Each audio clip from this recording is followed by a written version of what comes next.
If you're a lawyer who's been using Claude Cowork, you might have noticed this drop down here with the little hand. This is the permissions drop down, which controls how much you're letting Claude do without you approving stuff. I'm going to explain what all of these mean in this video. If you don't have time to watch the video, I would just recommend automatically approve, and I'm going to explain why. So with Claude Cowork, it has access to files and folders on your computer, and it can also connect to stuff like Google Drive, Chrome, and other apps.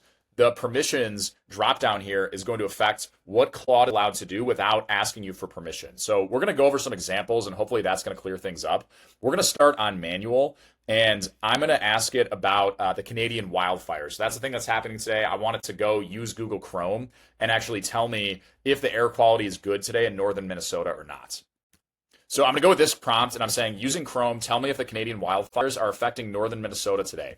We're going to go ahead and submit that. Claude thought about it for a few seconds, and as you can see here, it's actually asking me permission to access the website fire.airnow.gov. So I'm going to go ahead and allow that. Now it's asking me permission again to go to www.airnow.gov, and you'll notice that that's kind of the same website. Fire.airnow.gov is just a subdomain on the airnow.gov site, but because we're in manual, Claude is going to ask me again if it needs access. You'll also notice that Claude is apparently going to ask me to just allow all browser actions for this session. That's kind of like it escalating to automatically approve, but not exactly. I'm just going to again hit allow this website. Okay, now it's asking me for permission again to access this other website that looks like it's from the state of Minnesota. I'm going to allow it, but you're going to also notice that even though we were on manual, it seems like Claude is totally fine doing web search.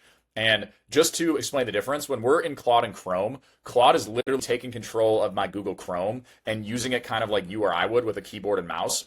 When it's using web search, that is happening without using Google Chrome. So it's kind of like it's going to Google without needing a web browser. And it seems like it's allowed to do that on manual, even if you don't approve.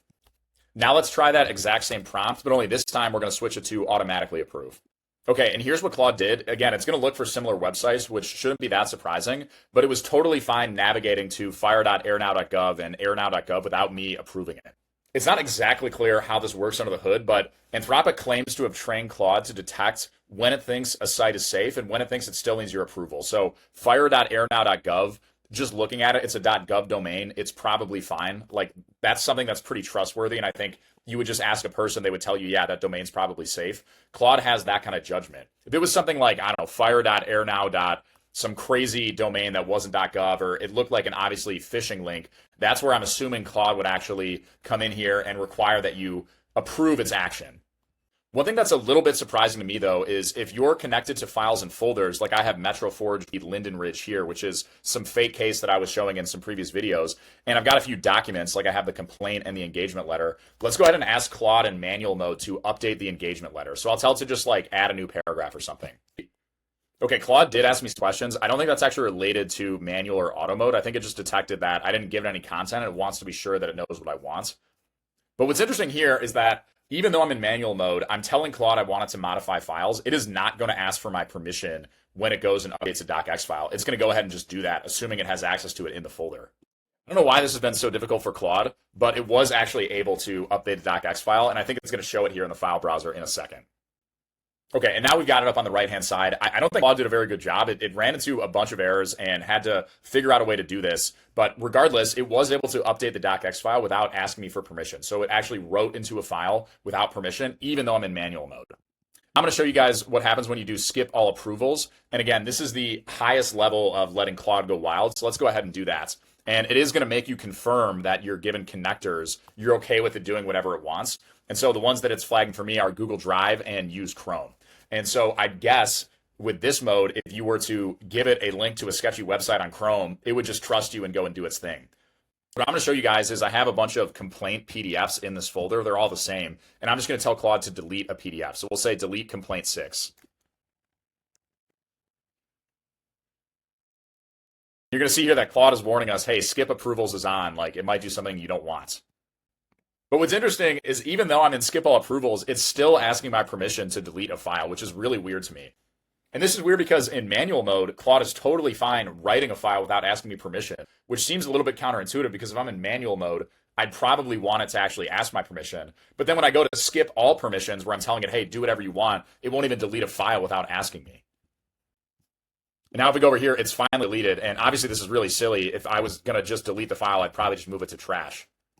That's why I just recommend going on automatically approve. I think the point of going over this stuff is to show that it's a little bit unclear where the permission boundaries land and what exactly they mean. And for a lot of day-to-day work, especially if you're connected to Google Drive or working with a connector, manually approve is honestly going to get really annoying. And if you want Claude to do a bunch of work on your behalf and go get a coffee or, go do something else and return in 20 minutes, if you need to approve stuff, it's not going to be able to get anything done. It seems like Anthropic's done a decent job of training Claude to know when something looks fishy. So I think automatically approve should be fine. If you're really bold, you could, of course, do skip all approvals, but I would make sure that whatever you're asking Claude to do is pretty bounded and make sure that you can contain the blast radius as much as possible. And what I mean by that is don't give Claude access to everything on your computer and tell it to do something with skip all approvals. Bound it to a folder and make sure the task you're asking is something that you understand enough so that you're not worried about Claude going rogue. Now, if you switch over to Claude Code, you'll also notice that there's a few different modes. There's accept edits, manual, plan, auto, and bypass permissions. I believe that if you enable bypass permissions, that will actually let it do stuff like delete files and completely go nuts without asking permission. Again, Claude Code is a little bit more powerful than Claude Cowork. It's not as sandboxed, and that comes with some security risk, but it can also be really nice if you need to give it the most power. I'm not going to go into too much detail with the difference here. I would just do accept edits. The default is going to be fine. That's going to allow it to write files without bugging you every single time. Plan mode in Claude Code is probably more designed for software developers than lawyers right now, but it's where you're asking it to come up with an idea for what the change is actually going to be. So I would just stick to accept edits if you're in Claude Code. And honestly, the thing with Claude Code is it's running a lot of complicated commands under the hood for you. Like it's basically writing mini software programs on your behalf to get stuff done. And even if you're an expert software developer, it's very tedious to have to manually approve every single thing it does. And honestly, you're not going to be able to figure out what it's doing in a lot of cases, especially if you're not a software developer. So manual kind of makes Claude Code unusable. I hope this was helpful. The takeaway is honestly to just use the default settings. Also to understand that it's not entirely clear where some of these boundaries lie. I think Anthropic is still figuring out exactly what that looks like, and I would expect it to change. And in general, the less permissions that Claude needs, the more powerful it's going to be. But of course, that means it can do stuff like delete all the files and folders on your computer, log into a bank account and steal money. All of that stuff could, in theory, happen if you're pretty lax with the permissions.